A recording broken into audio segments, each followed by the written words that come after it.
escucharme con atención en sus casas. El día de hoy quiero insistir un poquito en el tema de los monumentos históricos porque me pude echar un clavado a un documento que se llama el Atlas de Infraestructura y Patrimonio Cultural de México. Este atlas pues habla principalmente de lo que son las zonas arqueológicas de México y de lo que son los monumentos históricos.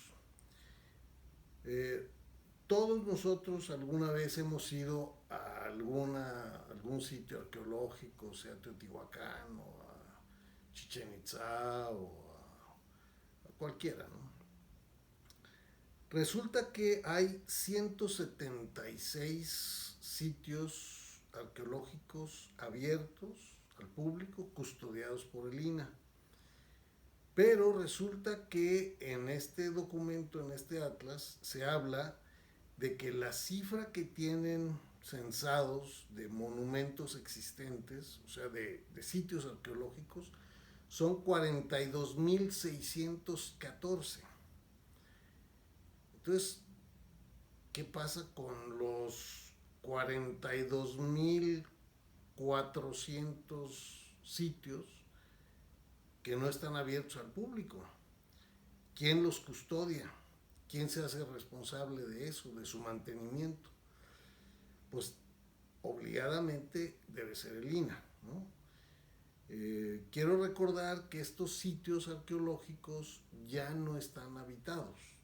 O sea, son ruinas que se rescatan, se vuelven a, pues se investigan y se levantan más o menos a como eran las pirámides en su momento y los sitios ceremoniales y demás, ¿no?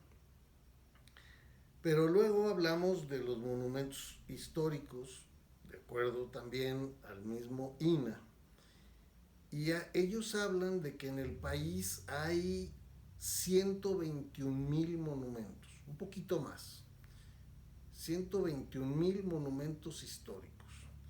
Y ellos mismos dicen que más del 80% de esos 121,000 monumentos están en manos privadas, lo cual equivale más o menos a decir que hay 100,000 monumentos que están en manos privadas. Bueno, pues eso es todo un tema, porque también hay 10 sitios en México que están catalogados o clasificados por la UNESCO como patrimonio mundial. Y normalmente esos sitios patrimonio mundial obedecen a una zona de monumentos es distinta en Puebla que en Mérida, que en Zacatecas, que en San Miguel de Allende o en Morelia o Ciudad de México. Los tamaños varían mucho, pero pues hay muchos monumentos históricos adentro. Cuando la UNESCO califica a estas zonas de monumento como patrimonio mundial, significa que estos sitios poseen un valor universal excepcional y que su desaparición sería una pérdida irreparable para la humanidad. Entonces, pues dentro de esas zonas de monumentos hay muchísimos monumentos privados y, y a diferencia de los sitios arqueológicos, pues aquí sí están habitados, muchos de ellos son casas habitación, otros han cambiado su uso de suelo y son tiendas, son restaurantes, son bares, son hoteles, pero siguen siendo monumentos históricos.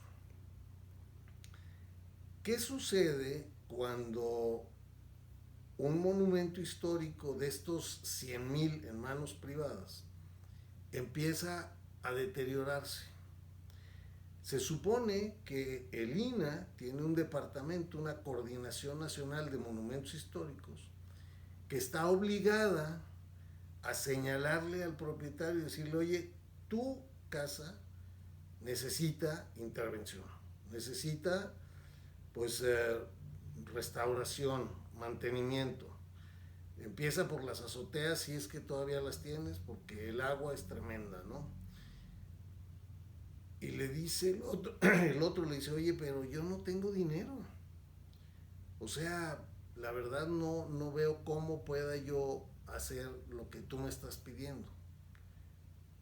Bueno, pues yo ya te avisé una vez, te voy a dar un segundo aviso, y si no lo haces, te voy a dar un tercer aviso. Y en el momento en que tú ya no reacciones, la ley dice lo siguiente.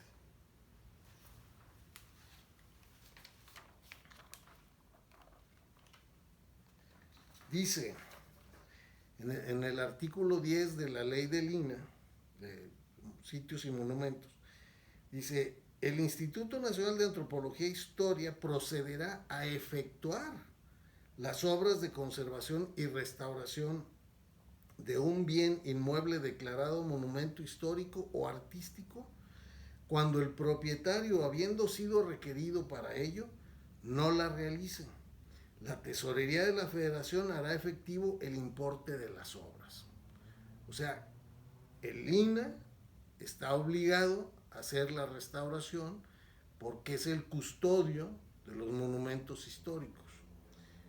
Obviamente quieren que el propietario pague por la restauración cuando se trata de un bien de valor histórico nacional. Pero ¿por qué tiene que ser una persona la que pague? Si es un tema de valor histórico para todos los mexicanos, pues yo creo que se debe de pagar con el dinero del erario público. Si no es, si aún más, si es patrimonio de la humanidad, pues debería de haber fondos internacionales para la restauración y preservación de esto, pero no los hay. Aquí también tengo una tabla de cuántos monumentos históricos hay por estado. Entonces, por ejemplo, en Aguascalientes, hay 1450. En Baja California Norte 276, Baja California Sur 294, en Campeche 3267, en Distrito Federal 7000, en Guanajuato 6477, en Jalisco 8500, en Michoacán 8000, en Morelos 4677, en Puebla 14500, en San Luis Potosí 8000, en Sinaloa 4500, en Yucatán 6000, en Zacatecas 4500, y la cifra es de 121.531 monumentos. Yo me pregunto si el INAH alguna vez ha señalado a alguien que su propiedad ya necesita ser intervenida, que es su obligación. O sea, lo marca la ley, para eso existe, ¿no? Para eso existe esa Coordinación Nacional de Monumentos Históricos. Si no lo hace el INAH, ¿qué pasa? Pues se cae. El monumento se cae porque nadie se va a ocupar de él. Pero la responsabilidad es del INAH, porque ellos son los custodios. Entonces, si no mandaron ese primer aviso, no mandaron el segundo aviso y no mandaron el tercer aviso, ahí ya incurrieron en una falta administrativa importante. Pero peor aún si dejan que se caiga el monumento y no hacen nada, porque la ley indica que ellos se tienen que ocupar de la restauración. Ahora, si son 121,000 y tantos, ¿cuántos de esos realmente son intervenidos por el INAH? Con el presupuesto que actualmente tiene el INAH. Hay quien dice que más del 50% del presupuesto que existe para todo el país se lo lleva entre la Catedral de México, el Palacio Nacional y el santuario de la Virgen de Guadalupe en el Tepeyac. O sea, no alcanza para nada. Los mismos monumentos de Lina no reciben el suficiente mantenimiento. A mí me ha tocado ver, por ejemplo, en un sitio que es también patrimonio mundial, que se llama Lagos de Moreno, Jalisco, un edificio hermosísimo cuyas vigas están completamente podridas y hay un riesgo inminente de que se caigan. Y es un edificio hermosísimo. Entonces, no hay para hacer todas estas restauraciones de los sitios que pertenecen a la federación o que pertenecen a los estados o pertenecen a los municipios, pero que son finalmente monumentos históricos en manos del gobierno, en manos del estado. Ahora, ¿va a tener el INAH suficiente dinero como para verse obligada a restaurar aquí nada más en Morelia 391 casas? Si nos vamos a Puebla, pues habrá muchas más, y si nos vamos a Mérida, otras más, y si nos vamos en cualquier parte de la ciudad del país, va a haber casas colapsadas que están enlistadas en las listas de monumentos históricos y que el INAH debería estar cuidando y no lo hacen. En estos números del INAH hay también muchas cosas que no son del todo fieles. O sea, ellos dicen que ese es su número. Pero, por ejemplo, el doctor Tarcisio Pastrana, un maestro del Politécnico Nacional, dice que por lo menos esa cifra hay que multiplicarla por 3 veces. O sea, si son 121,000, vamos a ponerlo en 300,000. ¿De dónde van a sacar el dinero para hacerlo? Y sin embargo, la ley los obliga a hacerlo. Yo creo que los mexicanos deberíamos obligar a esta institución a que restaure todo lo que ellos mismos han dicho que es monumento histórico. Porque quizás muchas de estos que ellos dicen, califican como monumento, pues ya no lo son. Una casita que se hizo en el año de 1820, pues resulta que no había luz eléctrica entonces, ¿no? Entonces, cuando llega la luz, pues tienen que hacer toda la instalación de la luz. Pero bueno, pues las cocinas de antes se cocinaba con fogón y carboncito y todo eso, pues ya tampoco, eso ya cambió, ahora hay gas. Entonces cambia toda la cocina. Oye, pero pues ya ahora hay refrigerador, pues también necesito conectar el refrigerador, necesito meter electricidad en toda la casa.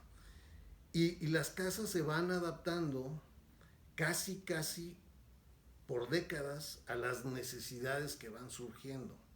Ahora métele el internet. ¿Por qué? Pues porque ya existe, ¿no? Y vamos viendo que aquello que era original en 1820 y que quizás tampoco era ni monumento ni histórico, pues resulta que ya no tienen ni el 10% de original. Ya cambiaron todo por dentro. Pero sigue estando enlistado como monumento histórico. Entonces, ¿cuál es el proceso? Pues el INAH dice, espérame, tenemos que hacer una investigación primero y tenemos que ver qué elementos de los que están dentro de ese inmueble fueron añadidos posteriormente a que se hizo. Y luego tenemos que hacer el análisis de la estructura, de la historia de los materiales, de dónde provienen los materiales, etcétera, etcétera. Oye, pero pues todas las casas tenían vigas de madera. Pues ¿de dónde vamos a sacar vigas si ya se talaron todos los bosques? Ya no hay. ¿Cómo me obligas a mí a meter vigas de madera? Si ya eso está totalmente, ya es antiecológico. ¿O quieres que me vaya en contra de los reglamentos ecológicos? O sea, hay una cantidad de inconsistencias en todo este mundo de la restauración y las obligaciones de quién son. Pero el día de hoy, lo que a mí me interesa destacar y dejar bien claro es que la ley obliga al INAH a restaurar las casas que están consideradas y que están siendo en manos privadas incluso, están obligados a restaurarlas. Y le cobran a uno después. A lo mejor ya no tiene para pagarle y pues eso, el gobierno ya que es dueño de esa casa, pues la subastará al mejor postor.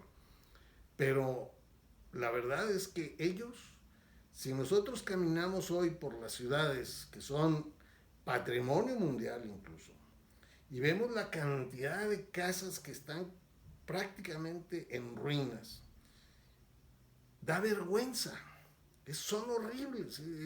No camina uno una cuadra sin ver 2, 3 casas totalmente derruidas. ¿Y de quién es la culpa? Pues del INAH. Porque debieron dar los 3 avisos que marca la ley y al no ser contestados los avisos deben intervenirla ellos y no lo han hecho. Entonces ahí hay un problema muy grave que ojalá y entre todos podamos empujar este concepto para o bien que se cambie la ley y que se quiten de pajas de que todos estos son monumentos históricos cuando no lo son, simplemente porque fueron hechos anteriores a 1900, pero ya su uso de esas casas ya cambió tanto que pues, prácticamente no hay nada de original en esas casas.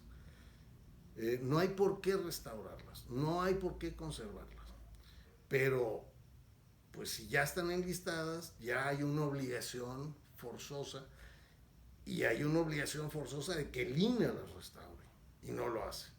Entonces, el hecho de que las ciudades estén ruinosas es responsabilidad del INAH, del Instituto Nacional de Antropología e Historia, nada más.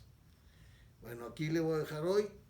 En esta semana haremos otros videos. Les agradezco mucho que me escuchen y que me puedan, pues, compartir comentarios a través del Facebook o a través mismo de YouTube.